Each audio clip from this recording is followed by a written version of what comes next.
आज हम आप लोगों के बीच में एक वीडियो के माध्यम से आना चाहते हैं। जैसा कि हम लोग सत्य को न जानने के कारण आज अपने अपने का ही खून कर रहे हैं, अपने भाइयों को ही हत्या कर रहे हैं और अपने भाइयों से ही हम मुकदमा लड़ रहे हैं।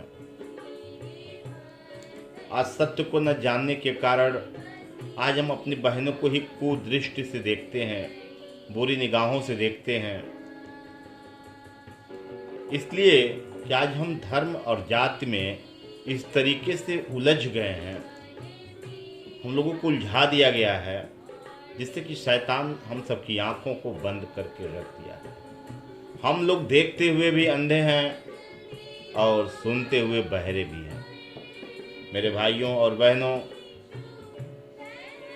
मेरे जीवन से उस स्वर्गीय पिता परमेश्वर, जिसने आकाश, सूरज, चांद, पृथ्वी और हम मानव जाति को बनाया है, जिसने सृष्टि की रचना की है, वह महान सनातन सर्वशक्तिमान पिता परमेश्वर, जिसकी चरणों की वंदना और पूजन सब करते हैं। लेकिन आज हम सत्य को नहीं जानते और उस सर्वशक्तिमान परमेश्वर से हम दूर हो गए हैं। वो तो हम सबके मध्य में रहता है, हम सबके बीच में रहता है, लेकिन हम मानव जाति पापी हैं और हम सब ने पाप किया है, अधर्म किया है, गुनाह किया है। इसलिए मेरे पापों के कारण वह सर्वशक्तिमान परमेश्वर मेरे पास रहते हुए भी मुझसे दूर खड़ा है। आप सत्य को जाने, सत्य ही आपको स्वतंत्र करेगा। मेरा कोई भी उद्देश्य नहीं है किसी धर्म का प्रचार करने का, मेरा कोई भी उद्देश्य नहीं है उस ईश्वर के नाम पे लूटने और खसोटने का, क्योंकि ईश्वर हमारा सर्वशक्तिमान है और उसके जैसा कोई है नहीं। वो प्रेमी पिता है, वो हम मानव से अनंत प्रेम करता है। मेरे भाइयों, जैसे एक माँ बाप अपने बच्चे से प्रेम रखते हैं, उसी तरह मेरा स्वर्गीय पिता, असली पिता, जिसने हम मानव को बनाया है, वो हमसे अनंत प्रेम रखता है। आज हम संसार में रहते हुए भी जब हमारे पास बच्चे पैदा होते हैं और उन्हें दुख होता है, पीड़ा होती है, तो कैसे माँ बाप को भी पीड़ा होने लगती है। आज उसी तरह इस पूरी सृष्टि को रचने वाला महान परमेश्वर, जिसने हम सबको पुत्र पुत्री कहा है, जिसने हम सबको स्वर्ग का वारिस कहा है, जो हम सबको संभाले रखता है, आज जो हमें भोजन देता है, जो हमें वस्त्र देता है, जो हमें रहने के लिए घर देता है, सब कुछ उसी की तरफ से है। लेकिन हम मनुष्य कितने बेवकूफ फंस गए हैं, किसी की बातों को सुन करके उसमें इस तरीके से हम लोग उलझ गए हैं। आज हम अपने भाई की हत्या कर रहे हैं, आज हम अपने बहनों को कुदृष्टि से देखते हैं, व्यभिचार करते, बलात्कार करते, ऊंच नीच का दर्जा दे देते हैं और उससे नफरत करते हैं।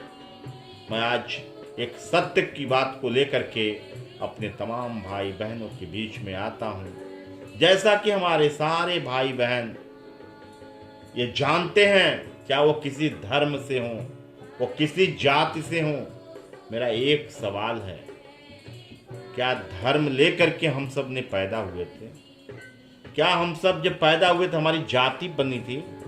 क्या परमेश्वर ने, जो परमात्मा है, जो स्वर्ग में विराजमान है, क्या उसने हमारे माथे पे, पीठ पे, पेट पे कहीं भी छाप लगा के दिया है कि तुम इस धर्म के हो, तुम उस जाति के हो?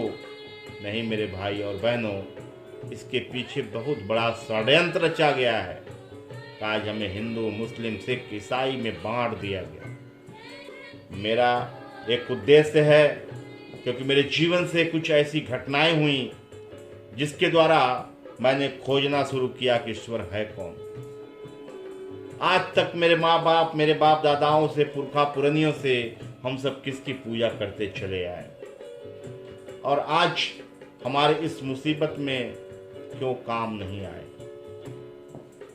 मेरे भाई बहनों, उस परमात्मा का करोड़ों करोड़ों बार मैं धन्यवाद देता हूं जिसने मेरी 2 साल की कड़ी ट्रेनिंग दिया मुझको। 2 साल में मुझको सब कुछ उसने सिखाया है, और किसी मनुष्य ने नहीं मुझको सिखाया है, क्योंकि मेरा एक ही गुरु है, वह है मेरा पिता जो स्वर्ग में विराजमान है। क्योंकि ज्ञान उसी के तरफ से हमें मिलता है, बुद्धि भी उसने ही दिया है, शरीर उसने बनाया है, शरीर के अंदर प्राण उसने डाला है, ये आत्मा उसने दी है, हमारे मन हृदय सब कुछ उसने दिया है। तो फिर मेरा गुरु हुआ कौन? मेरा गुरु एक है, वह सर्वशक्तिमान परमेश्वर है। क्योंकि ज्ञान भी उधर से आता है, समझ भी उधर से आती है, बुद्धि भी उधर से आती है। मेरे भाइयों, मेरे बहनों, मैं आपके मध्य में, आपके बीच में इस वीडियो के माध्यम से बस सत्य को बताने की पूरी कोशिश करना है मेरा उद्देश्य, जिससे कि हमारे भाई बहन जो नाश न हो, अनंत काल के जीवन में वो प्रवेश करने पाए। मेरा यही उद्देश्य है। और हमारे भाई बहन जो आज बहुत से पूजा करते हैं, त्यौहार मना रहे हैं, व्रत रख रहे हैं, उपवास रखते हैं, तरह तरह के कर्म करते हैं, फिर भी उनके जीवन में अशांति ही अशांति है। वो कितना भी क्यों न पूजा कर लें,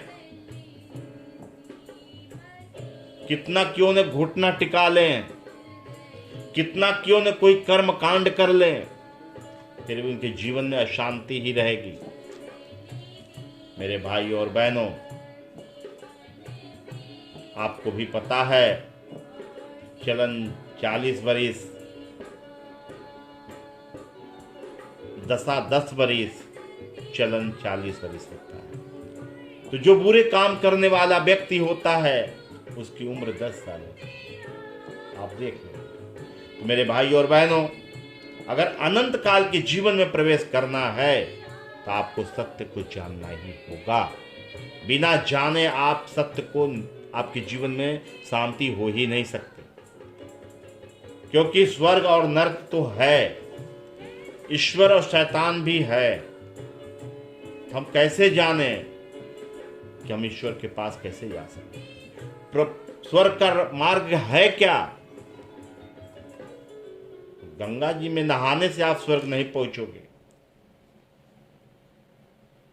आप चारों धाम कर लोगे तो स्वर्ग नहीं पहुंच जाओगे। सबसे सर्वप्रथम ये जानना होगा कि स्वर्ग का मार्ग है कैसा और नरक का मार्ग है कैसा। सर्वप्रथम पहले हमें यह जानना होगा कि हमारे धर्म पुस्तकों में क्या लिखा है। और आज हम हिंदू, मुस्लिम, सिख, ईसाई करके धर्म की बात करते हैं। कोई इस्लाम की बात करता है, कोई गीता की बात करता है, कोई बाइबल की बात करता है। तरह तरह की बातें आ रही हैं। मेरे भाइयों, आज मैं आपके सामने एक बात को रखना चाहूँगा। आप चाहें तो हमें कमेंट बॉक्स में भी लिख सकते हैं, और मेरी बातें अगर आपको बुरा लगे तो हमें क्षमा करना, क्योंकि मेरा उद्देश्य है सिर्फ सत्य को बताना। क्योंकि मेरे जीवन से बहुत बड़ी बड़ी गवाहियाँ हैं, और परमेश्वर ने हमारे जीवन को, परिवार को बचाया है। क्योंकि मैं दर दर का ठोकर खाया हूँ, दर दर का देवी देवताओं की पूजा किया हूँ।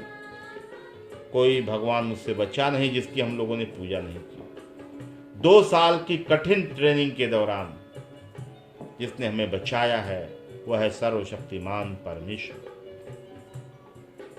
उसने दिखाया, देख तू कितना भी पूजा क्यों न कर, तुझे बचाने वाला कोई नहीं मिलेगा। और बचाने वाला सिर्फ एक है। जब मेरे मुंह से निकला, कोई तो एक ईश्वर होगा जो हम लोगों को अब बचा लेगा। मेरे भाइयों, बहुत बड़ी गवाही है मेरे जीवन से। एक दिन मैं इस वीडियो के माध्यम से अपनी सारी गवाहियों को दूंगा। सिर्फ उस वीडियो में मेरी गवाहियाँ रहेंगी, क्योंकि गवाही बहुत बड़ी है और उस गवाही को मैं निश्चय ही आप लोग के सामने पेश करूंगा, दिखाऊंगा। तब आप सत्य को जानोगे कि सत्य है क्या। आज मैं एक चीज बताना चाहता हूं आप लोगों को। जैसा कि हमारे हिंदू धर्म में लिखा है कि पूरी सृष्टि मनु और शत्रुपा के शरीर से उत्पन्न हुआ, हम मानव जाति। चलिए मैं ये मानता हूं कि मनु शत्रुपा के द्वारा उत्पन्न हुआ। मैं पहले अपने ही हिंदू धर्म से बात करूंगा, क्योंकि मुझे ये जानने की ज़रूरत है कि हम तो सत्य को जान रहे हैं। मैं बारी बारी सबकी बातें आपको बताने जा रहा हूँ। अगर कहीं भी मेरी बात से आपको दिक्कत हो तो आप हमें ज़रूर कमेंट बॉक्स में ज़रूर लिखें, जिससे कि मैं उन बातों का और अध्ययन करूँ और भी सीखूँ। मेरे भाइयों, अगर मनु शत्रुपा के द्वारा इस सृष्टि में हम मानव जात की उत्पन्न हुई है, तो फिर मैं किस बात के लिए मतभेद करता हूँ। आपको ये पता होना चाहिए, हम हिंदू, मुस्लिम, सिख, ईसाई सब तो हैं भाई, और इस सृष्टि में सारे भाई बहन हम हैं। तो क्यों हम धर्म की बात करते हैं, क्यों हम जात की बात करें। उसी तरह हम मुस्लिम भाइयों से भी बात करना चाहते हैं। आपके कुरान में क्या लिखा है? आप लोग इस्लाम की बातें करते हो, तो कुरान में आपके क्या लिखा है मेरे भाई? उसमें यही दर्शाया गया है कि पूरे सृष्टि पे हम मानो जो उत्पन्न हुए हैं, मेरे पुरखा पुरनिया आदम और हव्वा के द्वारा हुए हैं। तो आप ये बताएं कि जब आदम हव्वा के द्वारा ये पूरी सृष्टि की उत्पत्ति हुई है हम मनुष्यों का, तो फिर आप कहाँ से मुसलमान हो, मैं कहाँ से हिंदू हूँ, कहाँ से वो सिख है, कहाँ से वो ईसाई है। क्यों हम लोगों को धर्म जात में बांट करके आज एक भाई और एक भाई की हत्या कर रहा है। आज एक भाई अपने बहन के साथ व्यभिचार कर रहा है, बलात्कार कर रहा है, जानवरों की तरह उसके साथ कार्य कर रहा है, बुरी दृष्टि से उसे देख रहा है, और हमें लड़ाया जा रहा है, हम भाई बहनों को। आप लोग उठा के देखो। उसी तरह बाइबल में भी लिखा है कि पूरी सृष्टि आदम हव्वा के द्वारा हम मानव जात उत्पन्न हुए हैं। तो चलो भाई, तो फिर यहाँ ईसाइयत की क्यों बात आती है, वहां इस्लाम की बातें आती हैं, यहाँ हिंदू की बातें आती हैं। देखिए, हमें सत्य को जानना है। अगर इस देश को फिर से सोने की चिड़िया बनानी है, तो हमें धर्म जात को छोड़ना होगा, क्योंकि मेरा धर्म मेरी जात है ही नहीं। हमारा एक ही धर्म है कि हमारी एक ही जात है कि हम मानव हैं, मनुष्य हैं, और हमारा एक ही जात है, और हमारा एक ही जात है मेरे भाइयों बहनों कि हम मनुष्य हैं, मानव हैं, और हम सबका एक ही पिता है, वो है परमात्मा, परमेश्वर, वही है अल्लाह। फिर भी आज हम इस्लाम के नाम पे, कोई ईसाइयत के नाम पे, कोई हिंदू धर्म के नाम पे राजनीति कर रहे हैं। नहीं, अगर इस देश को फिर से सोने की चिड़िया बनाना है, पूरे विश्व में इस देश को दिखाना है, तो हमें धर्म जात से निकलना होगा। और धर्म जात से निकलने के लिए जो हम लोगों के पास धर्म पुस्तक है, पवित्र पुस्तक है, आप उसे अध्ययन करें। चाहे वो हिंदू हो, चाहे मुस्लिम हो, चाहे सिख हो, चाहे ईसाई हो, आप उसमें देखो क्या लिखा कि पूरे सृष्टि एक ही माँ बाप से उत्पन्न हुआ है, तो हम सब भाई भाई हैं। आज थोड़े से धन के लिए जो धर्म के चादर ओढ़ करके, संस्थाओं को बना करके,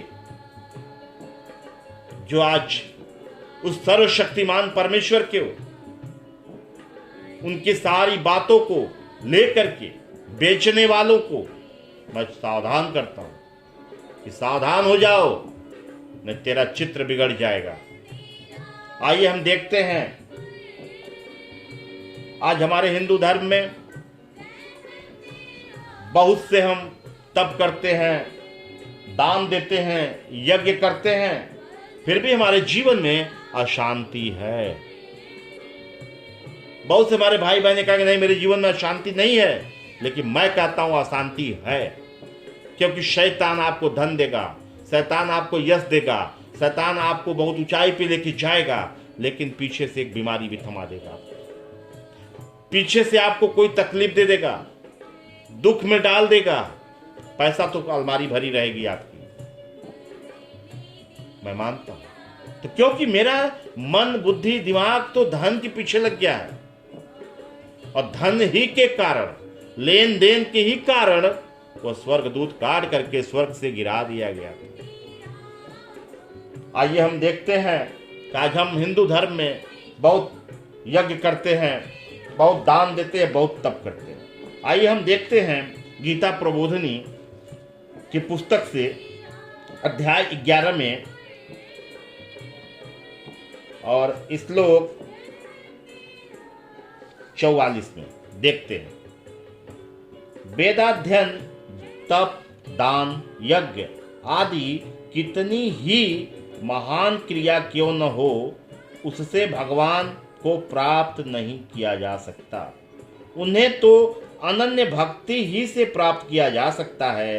अनन्य भक्ति है केवल भगवान का ही आश्रय सहारा हो और अपने बल का किंचन मात्र भी आश्रय न हो।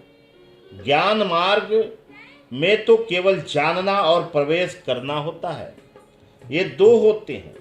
पर भक्ति मार्ग में जानना, देखना और प्रवेश करना, ये तीनों होते हैं। भक्ति से भगवान के दर्शन भी हो सकते हैं, यह भक्ति विशेषता है। भक्ति से समग्र की प्राप्ति की जा सकती है। आज हमें अपने पुस्तकों को देखने की जरूरत है और सत्य को जानने की जरूरत है।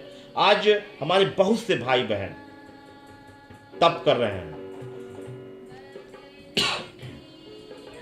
दान दे रहे हैं, यज्ञ कर रहे हैं और भी बहुत सी क्रियाएं कर रहे हैं।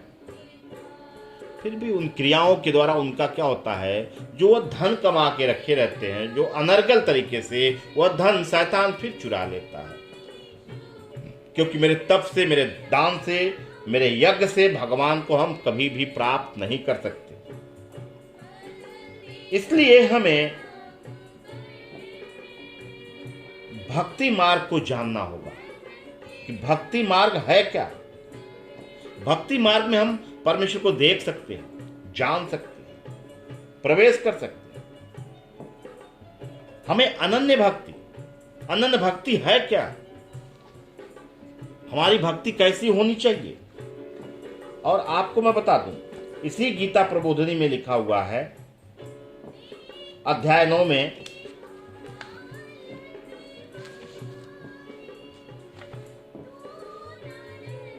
श्लोक 11, मूर्ख लोग मेरे संपूर्ण प्राणियों के महान ईश्वर रूप श्रेष्ठ भाव को न जानते हुए मुझे मनुष्य शरीर के आश्रित मानकर, अर्थात साधारण मनुष्य मानकर मेरी अवज्ञा करते हैं। भगवान से बड़ा कोई ईश्वर नहीं है मेरे भाई, वे सर्वोपरि है, उससे बड़ा कोई है ही नहीं। परंतु अज्ञानी मनुष्य उन्हें स्वरूप से नहीं जानते। वे अलौकिक भगवान को भी अपने तरह लौकिक मानकर उनकी अवहेलना करते हैं और नाशवान शरीर, संसार ही सत्ता मानकर भोग तथा संग्रह में लगे। आज हम उस ईश्वर को तरह तरह का रूप रंग दे करके उनका हम अवहेलना करते हैं। ये गीता प्रबोधिनी में लिखा हुआ है। अब आइए हम आगे भी देखते हैं, गीता प्रबोधिनी में हम आगे भी बढ़ते हैं और देखते हैं ईश्वर है कहाँ, हम ईश्वर को कहाँ खोज रहे हैं। हम ईश्वर को खोज रहे लेकिन पा नहीं रहे हैं, फिर भी हमारे जीवन में अशांति है, पीड़ा है, दर्द है, बीमारी है, समस्या है, गरीबी है, श्राप है, बंधन है, और आज हम उलझे हुए हैं।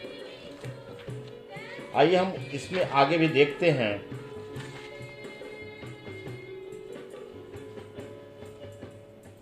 गीता प्रबोधिनी अध्याय 18 वचन इसके श्लोक 46 में कि भगवान, मैं 60 कट में इसे बता रहा हूं, आप पास गीता प्रबोधिनी होगी तो आप पढ़ लेना। भगवान ने कहा था कि संपूर्ण प्राणियों के भीतर स्थित आत्मा मैं ही हूं, अतः भगवत भाव से हम किसी भी प्राणी की सेवा आदर सत्कार करेंगे तो वह भगवान ही की सेवा होगी। यदि किसी प्राणी का अनादर तिरस्कार करेंगे तो वह भगवान का ही अनादर तिरस्कार होगा। तो मेरे भाई और बहनों, हमें ये जानने की जरूरत है कि आज हम मंदिरों में जा रहे हैं, बड़े दान दे रहे हैं, बहुत तप कर रहे हैं, बड़ा पूजा कर रहे हैं, बहुत से व्रत रखते हैं, और हमें मिलता क्या है? अशांति, पीड़ा, दर्द, बीमारी, लड़ाई झगड़ा, बैर भाव, ईर्ष्या, नफरत, हमें यही मिलता है। इसके अलावा कुछ भी नहीं मिलता। आप पूरी प्रॉपर्टी दे दो अपनी, फिर भी आपको शांति नहीं मिलने वाली। सिर्फ शांति अगर कोई दे सकता है तो वह एक ईश्वर परमात्मा परमेश्वर है। उसके अलावा आप किसी की हिम्मत नहीं है कि आपको शांति दे, क्योंकि शैतान बखूबी काम करता है हम सबके जीवन में और हम समझ नहीं पाते। कोई भी मनुष्य बुरा नहीं है मेरे भाइयों। बुरा उसे कौन बनाता है? उसके अंदर एक शैतान होता है।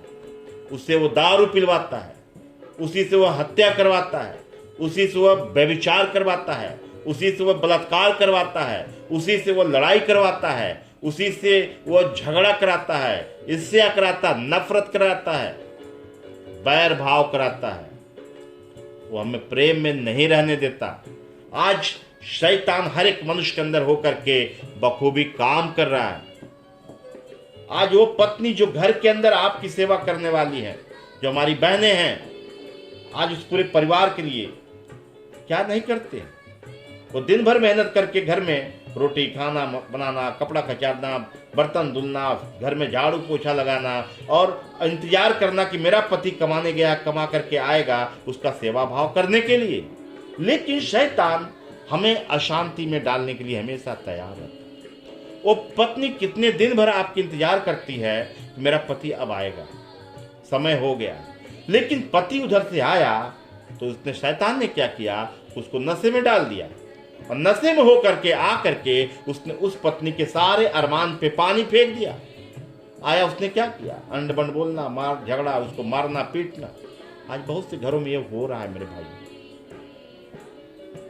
आज उसी तरह शैतान पत्नियों के अंदर भी होकर काम कर रहा है। अगर पति किसी तरह सही आता है तो पत्नी के अंदर की ये नहीं किए, वो नहीं किए, फिर उससे हो गया। तो फिर क्या हुआ? वो प्रेम वहां हो ही नहीं सकता। एक पति सोचता है कि मैं घर जाता हूं और अपनी पत्नी से प्रेम से बातें करूंगा, लेकिन शैतान पहले से यहां हाजिर रहता है। वो प्रेम से बात नहीं करने देगा, कुछ न कुछ तो आ जाएगा। ये नहीं लाए, वो नहीं लाए, इस तरह किए, वो उस तरह किए, तब तक हो गया विवाद, झगड़ा, लड़ाई, सब प्रेम खत्म हो। मेरे भाइयों, शांति चाहिए तो एक ईश्वर है, उसको याद करो, अपने घुटनों को टिका लो। उसे न केला चाहिए, न उसको सेब चाहिए, न संतरा चाहिए, न उसको पैसा चाहिए, न उसको धन चाहिए, न सृष्टि का कोई चीज चाहिए।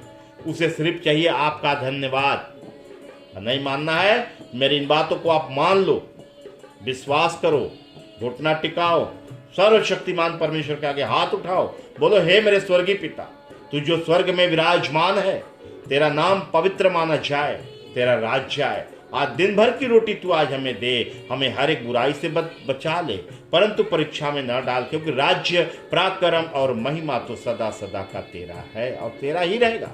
धन्यवाद मेरे पिता, ऐसा ही होने दे मेरे पिता परमेश्वर, मेरे जीवन से ऐसा ही हो जाए मेरे भाइयों। और अपने घुटने को टिकाओ, अपने सारे पाप, सारे अधर्म, सारे जो दुष्टता का कार्य आज तक हम लोगों ने किया है, जाने अनजाने में, आप हाथ उठाओ, हृदय से, आत्मा, सच्चाई से एक कमरे को बंद करो, उस कमरे में बैठो और पिता से बात करो, क्षमा मांग लो।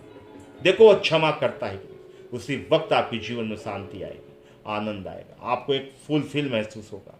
आप करो, इस तरह प्रार्थना करो, परमेश्वर से सारे पाप, सारे गुनाह, सारे अधर्म को स्वीकार कर लो। आप जैसे संसार में रहते हुए हम अपने गलतियां करते हैं, जिससे हमारे माँ बाप हमसे नाराज रहते हैं और हम उससे क्षमा मांगते तो मुझे क्षमा करता, क्योंकि मेरा बाप मुझसे दयालु है, क्योंकि मैं उससे उत्पन्न हुआ हूँ। तो वो सर्वशक्तिमान जिसने सृष्टि की रचना की है, उसने हमें उत्पन्न किया, उसने हमें बनाया है, वही हमें पाल रहा है, वही हमें पोस रहा है, वही हमें बढ़ा रहा है, वही हमें बुद्धि ज्ञान सब कुछ दे रहा है। उस परमेश्वर के आगे घुटना को टिका लो और पूरे मन से, पूरे हृदय से, संपूर्ण मन से आप उससे क्षमा मांगो। देखो आपको क्षमा कर लेगा और वह परमेश्वर जो आपके मध्य, आपके बीच में है, आपके हृदय में आएगा, आत्मा में निवास करेगा। मंदिर है, इसमें निवास करेगा, हृदय गर्भ में सिंहासन लगा के विराजमान होगा और आपके जीवन को बदल देगा।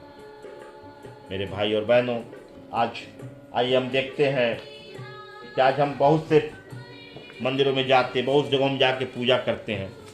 मेरा देखिए किसी धर्म जात से नहीं है, मेरा एक उद्देश्य है कि हम सत्य को जाने, ईश्वर एक है, उसी एक ईश्वर की आराधना और महिमा करना है। आज हम देखते हैं गरुड़ पुराण के पुस्तक में 575वें पृष्ठ पे अंकित है कि देवता कभी काष्ठ और पत्थर के शिला में नहीं रहते, वे तो प्राणी के भाव में विराजमान रहते हैं। तो आज हम कितने पत्थरों की पूजा कर रहे हैं और उसी जगह में कितने गरीब, भूखे, लाचार बैठे रहते हैं। मेरे जेब से खोज के निकाला जाता कि 1 रुपया उसको डाला जाए और वही पत्थर के मूर्ति पे, मंदिर पे हम जाके हजारों हजार चढ़ाते, सोना चांदी सब चढ़ा देते।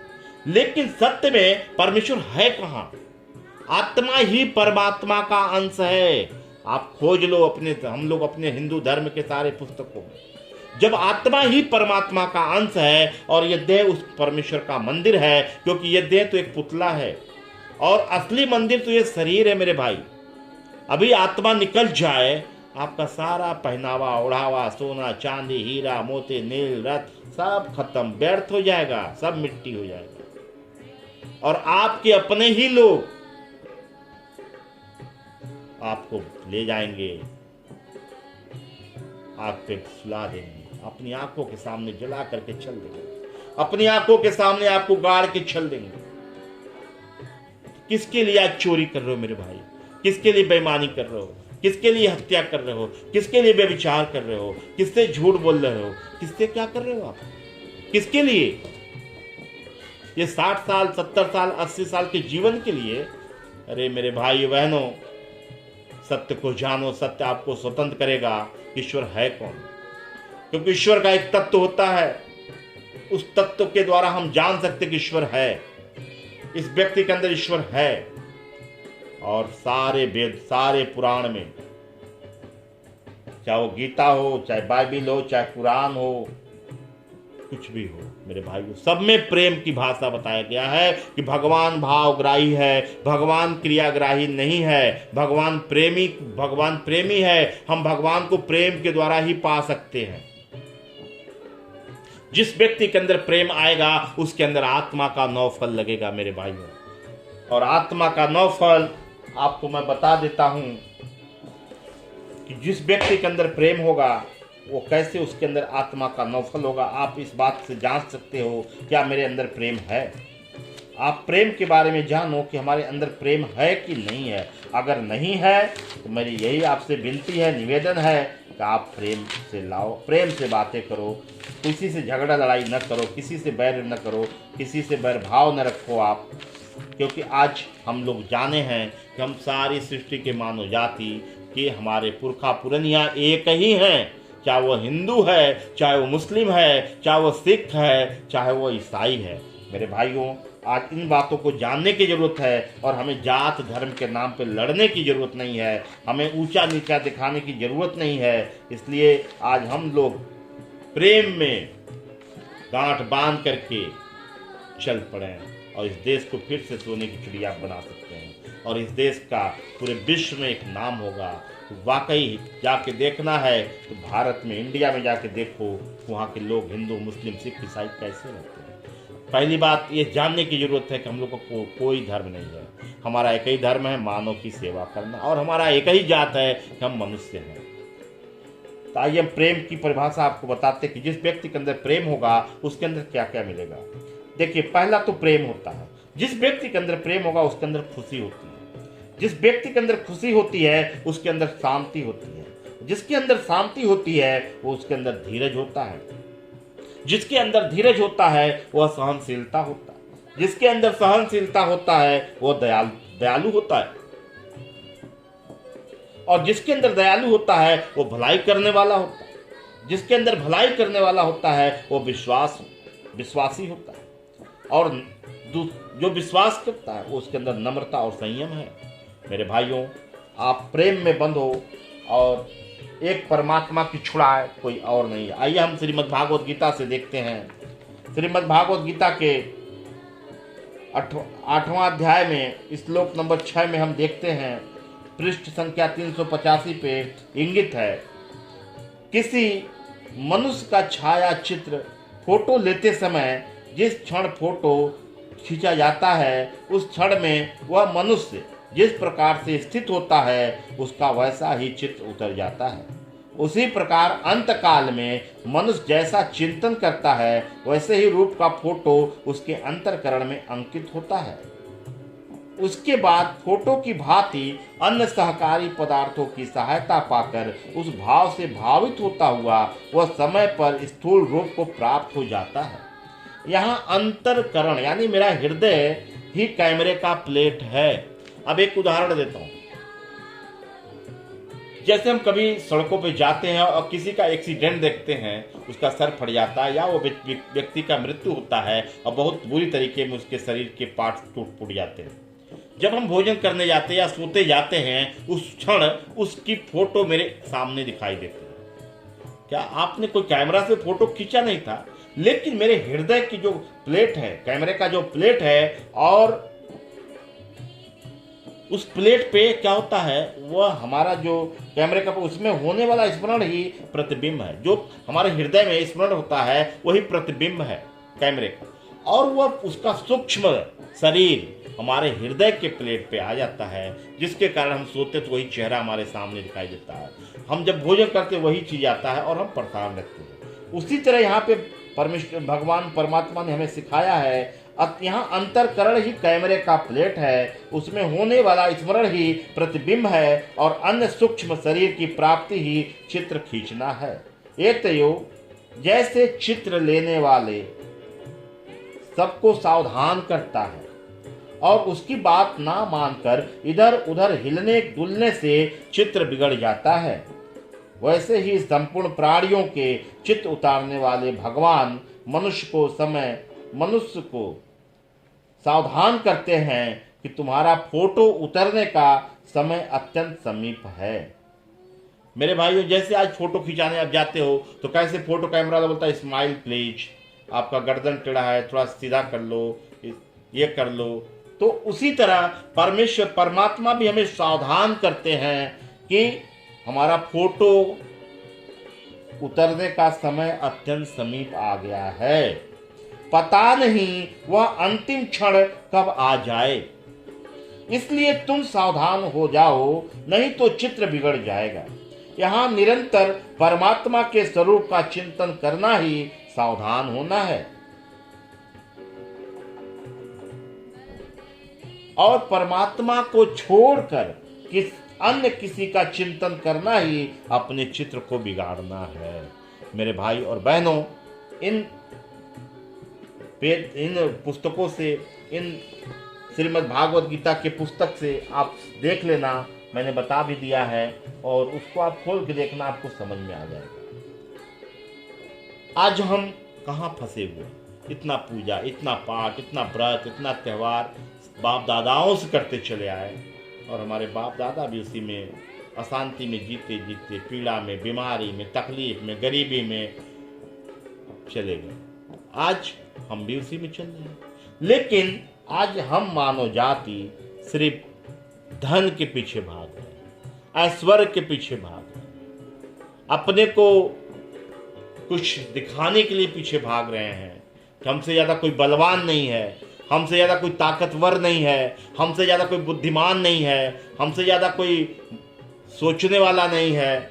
नहीं मेरे भाई, भूल जाओ, आज वो ईश्वर परमात्मा ने आपको ऐसा ही बनाया था।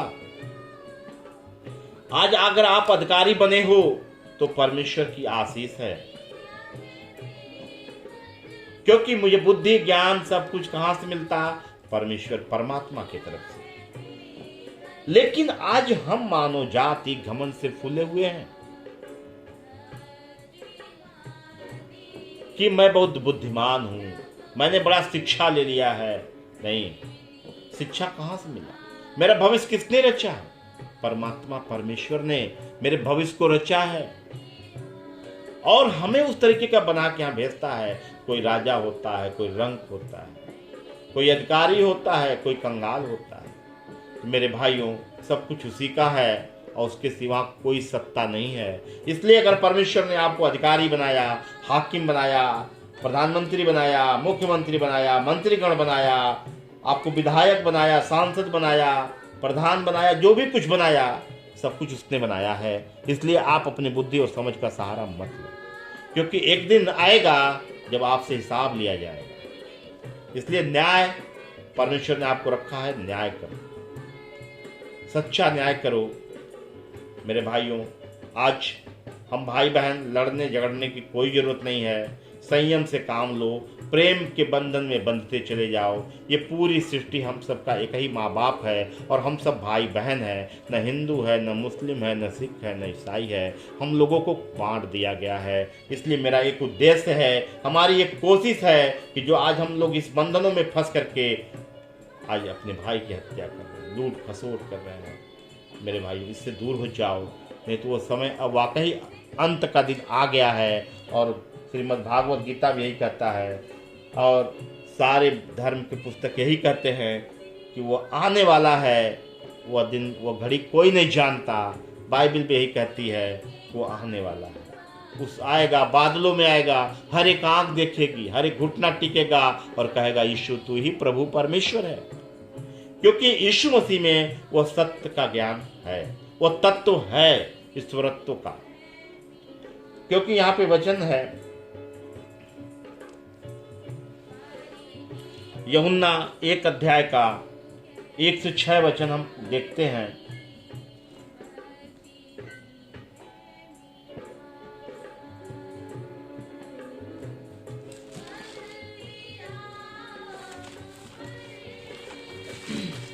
यूहन्ना का 1 अध्याय का 1 से 6 वचन को हम देख लेते हैं।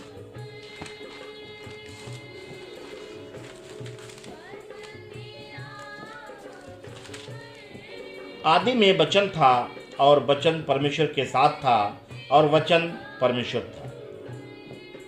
यही आदि में परमेश्वर के साथ था। सब कुछ उसी के द्वारा उत्पन्न हुआ और जो कुछ उत्पन्न हुआ है उसमें से कोई भी वस्तु उसके बिना उत्पन्न नहीं हुई। उसमें जीवन था और वह जीवन मनुष्यों की ज्योति था। ज्योति अंधकार में चमकती है और अंधकार ने उसे ग्रहण नहीं किया। एक मनुष्य परमेश्वर की ओर से आ उपस्थित हुआ जिसका नाम यूहन्ना था। मेरे भाइयों और बहनों, हमें जानने की जरूरत है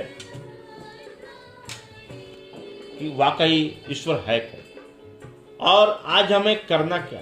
देखिए, आज हमें अगर कोई सत्य का मार्ग दिखा दे, जैसे हम कहीं भी रास्ते में जा रहे हैं, अगर कोई हमने किसी से रास्ता पूछा, उसने हमें भटका दिया तो मैं भटकने लगा और हम अपने सही मार्ग पे नहीं पहुंच सकते। तो आज हमें देखने की जरूरत है, खोजने की जरूरत है। जैसे कि मैंने खोजा है, मैंने सब कुछ देखा, सारे पुस्तकों को पढ़ा, सबका अध्ययन करने के बाद हमें मिला कि यीशु मसीह ही परमेश्वर है, उसे छुड़ा कोई नहीं हो सकता। क्योंकि उसने हमें सत्य का मार्ग दिखाया, क्योंकि उसने कहा कि मार्ग सत्य जीवन मैं ही हूँ, मेरे बिना कोई पिता के पास नहीं जा सकता। अब उन्होंने हमें क्या सिखाया, स्वर्ग का मार्ग है कैसा।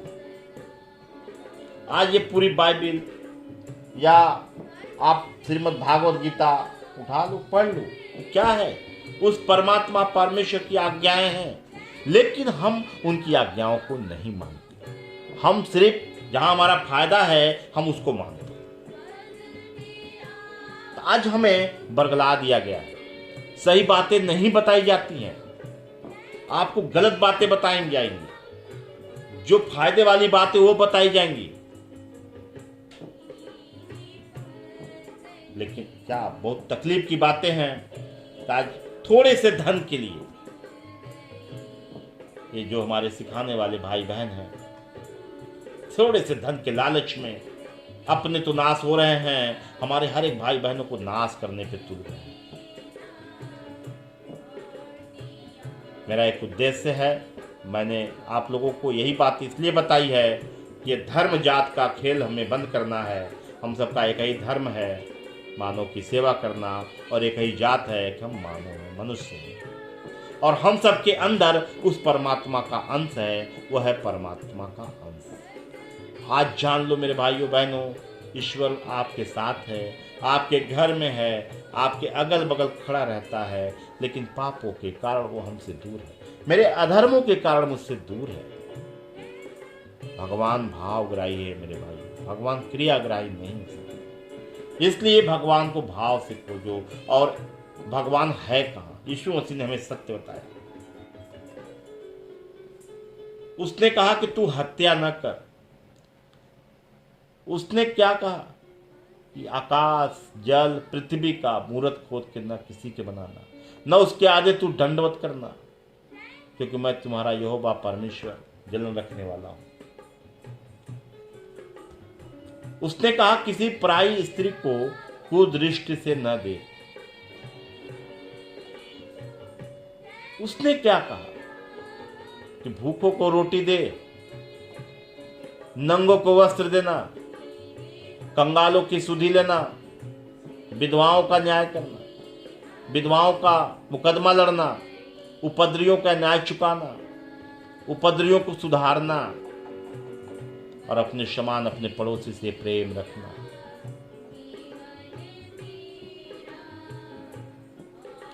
प्रभु यीशु मसीह ने कहा कि तू अगर मन में सोच लिया तो तूने हत्या कर दिया। तूने मन में किसी पराई स्त्री को बुरी निगाहों से सोच लिया, देख लिया, तो तूने व्यभिचार कर दिया। मेरे भाइयों, हमें मार्ग प्रभु यीशु मसीह ने दिखाया, सत्य का मार्ग। उन्होंने कहा मार्ग सत्य जीवन मैं हूं। स्वर्ग में अगर प्रवेश करना है तो इस संसार के लिए मरना होगा। और मरना क्या है? देखो, हमारी दो मृत्यु हैं, एक शारीरिक मृत्यु और एक आत्मिक मृत्यु है। अभी तो हम संसार में रहते हुए शरीर में दुख उठा रहे हैं, क्योंकि संसार में हमें क्लेश ही मिलता है, संसार में हमें दुख ही मिलेगा। तो एक दुख तो हमें, आज का दुख आज के लिए बहुत है, लेकिन एक आत्मिक मृत्यु जो है वो नरक की आग है, जहां दांत पीसना, चिल्लाना, चीखना होगा, क्योंकि आत्मा मरता नहीं, उसके कीड़े मरेंगे नहीं, और अनंत काल के जीवन तक दांत पीसना होगा। मेरे भाई, सोच लो आपको क्या करना है। मेरा जो उद्देश्य है मैंने बताया है कि मेरे पिता ने मुझे सेतमेत में दिया, मैं भी आपको सेतमेत में बांट दिया। आपका कोई धर्म नहीं है, ना आपका कोई धर्म बदलने वाला है। जब इस सत्य को आप जानोगे, मेरा एक ही धर्म है कि मानव की सेवा करना, और मेरा एक ही जात है कि हम मनुष्य हैं, और हमारे एक ही माँ बाप है, वो परमपिता परमेश्वर परमात्मा ने हमें आदम हव्वा के द्वारा या मनुष्य शत्रुपा के द्वारा या हमें उत्पन्न किया है। हम सब भाई और बहन हैं, तो हमें लड़ने भिड़ने की जरूरत नहीं है, हमें प्रेम से रहना है। आज जो व्यक्ति ये जान जाएगा कि यार मेरे बाप दादा थे कहीं थे, तो आज हम किससे मुकदमा कचहरी में लड़ रहे हैं? आज हम किसको मारने की प्लान कर रहे हैं? किसकी हत्या करने की प्लानिंग कर रहे हैं? नहीं, छोड़ दीजिए। देखो, 60 साल 70 साल 80 साल जीना, इसके ऊपर नहीं जो गया। परमेश्वर ने हमें जीवन दिया है 80 से 120 साल। अगर हम परमेश्वर के सानिध्य में होकर चलते, उनकी आज्ञाओं को मानेंगे, हम उनकी आज्ञाकारी पुत्र कहलाएंगे, तो ये बीच में जो शैतान हमें कभी मार नहीं पाएगा मेरे भाई। जब तक कि मेरे पिता की इच्छा न हो, ये कोई छू नहीं सकता। शैतान तो हमें छू सकता है, लेकिन मेरी हानि नहीं कर सकता, उसके बस की बात नहीं। इसलिए इस जीवन में परीक्षाएं तो आएंगी, तकलीफ आएंगी, दुख आएंगे, पीड़ा आएंगी, इसे बर्दाश्त करना होगा। क्यों? क्योंकि मेरे जीवन में अगर दुख आए तो हमें धन्यवाद करना है। हमारे जीवन में अगर बीमारी है तो परमेश्वर को धन्यवाद करना है, क्योंकि परमेश्वर हमें सिखाता है। यही उसकी मार है, यही उसकी डांट है। जब तक हमारे जीवन में दुख ना आए, परमेश्वर इसलिए दुखित करता है, हमें दुख में डालता है कि अभी भी हम मुंह खोल दें, कोई तो एक ईश्वर है जो हमें बचा लेगा। आज मुंह खोल लो, देखो परमेश्वर आपका सुनता है तुम्हें। इसलिए वो मारता है। उसकी मार है बीमारी, उसकी मार है दुख, उसकी मार है पीड़ा, उसकी मार है गरीबी, फिर भी हमारी आंखें बंद हैं। क्योंकि शैतान मुझे इस तरह का रख लिया है कि मेरी देखते हुए हम अंधे हैं, सुनते हुए बहरे हैं।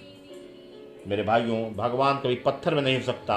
भगवान हमारे मनोभाव में है, हमारे हृदय में रहता है। आत्मा ही परमात्मा का अंश है। क्योंकि हम आत्मिक रोटी नहीं खाते, इसलिए हम शारीरिक रोटी खाते हैं। हम शरीर में बलवंत हैं और आत्मा की बात में नहीं सुनते हैं। हमारी आत्मा हमेशा हमें झकझोरती है कि गलत कर रहे हो, तुम गलत कर रहे हो। लेकिन मैं आत्मा में दबा हुआ हूँ, आत्मा में कमजोर हूँ, इसलिए हम आत्मा की बात को नहीं सुनते।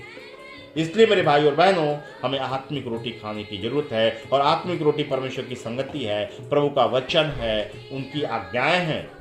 आप आत्मिक रोटी खाओ और आत्मा से भर जाओगे, फिर पवित्र आत्मा आप में होकर के कार्य करेगा, हर एक बातें बता देगा। मेरे भाइयों, इन बातों के द्वारा हम अपनी बात को समाप्त करते हैं। अगर मेरी बात में कहीं भी कोई दिक्कत हो तो आप जरूर हमें कमेंट बॉक्स में लिखेंगे, मैं सुधारने की कोशिश करूंगा। मेरा उद्देश्य सिर्फ एक ही है कि प्रेम का संदेश पहुँचे। आज हम जो हिंदू मुस्लिम सिख ईसाई करके लड़ रहे हैं, हमें लड़ने की जरूरत नहीं है। कोई हम लोगों का धर्म नहीं है, हमारा एक ही धर्म है, हम मानव हैं। हमारी धर्म है मानव की सेवा करना, और हमारा एक ही जात है कि मनुष्य। इन बातों से एक साथ परमपिता परमेश्वर, परमात्मा, पवित्र आत्मा, प्रभु परमेश्वर, प्रभु यीशु मसीह हम सबको अपने आशीषों से भरे, अपने दानों वरदानों से भरे, हम सबका अभिषेक करे, हम सब पे अनुग्रह करे, हम सब पे दया करे, हम सब पे कृपा करे। आइए हम छोटा से प्रार्थना करते हैं। हे हमारे सर्वशक्तिमान पिता परमेश्वर, तू जो स्वर्ग में विराजमान है प्रभु, होने दे मेरे पिता। हम अपने तमाम भाई बहन जो आज अंधकार में है प्रभु, उन्हें ज्योति की तरफ लेके आते हैं, जिससे को सत्य को जानने पाए पिता। हे मेरे प्रभु परमेश्वर, इस वीडियो के द्वारा प्रभु जो भी भाई बहन देखें और तुझे पुकारे प्रभु, तेरी आंखें उनकी ओर लग जाए मेरे पिता, तेरे कान उनकी दुहाई की ओर लगे प्रभु। निश्चय ही भलाई करुणा जीवन भर निश्चय ही हम सबके साथ साथ बने रहे, क्योंकि तू करुणा कर परमेश्वर है, तू दयालु है मेरे प्रभु, तू कृपालु, तू विलम्ब से क्रोध करने वाला है पिता। होने दे प्रभु, हम सब तेरी प्रजा हैं, हम सब नाश न होने पाए। होने दे पिता, तेरी शांति हम सबके जीवन में अनंत काल के जीवन तक सदा सदा बनी रहे प्रभु। पवित्र आत्मा हर एक भाई बहन के जीवन में आप कार्य करें। जो भाई आपको पुकारे प्रभु, उस जगह में जरूर आप प्रभु आपकी उपस्थिति होने पाए प्रभु, और सत्य को जाने प्रभु, जिससे कि सत्य को जानकर वो अनंत काल के जीवन में प्रवेश करें और नाश न होने पाए पिता। हम अपने हर एक भाई बहन पे हम स्वर्ग की आशीष को मांगते प्रभु। होने दे हमारे हर एक भाई बहनों के जीवन से ईश्वर की आशीष होती है। हे पवित्र आत्मा, आप हम सब की अगुवाई मार्गदर्शन करें, अपने पवित्र मार्गों पे ले चलो पिता। हम धन्यवाद देते और विश्वास करते कि इन वीडियो के द्वारा बहुत से हमारे भाई बहन बचाए जाएंगे, बहुत सी आत्माएं बचाई जाएंगी। हे मेरे पिता, हम तेरे खत्ते में लेके आएंगे प्रभु जी। हम धन्यवाद देते, हम सब अपने सारे बोझ को आपके कंधों पर लेते हुए इस प्रार्थना को उद्धार करता प्रभु यीशु मसीह पवित्र मीठे नाम से हम प्रार्थना को मांगते हैं।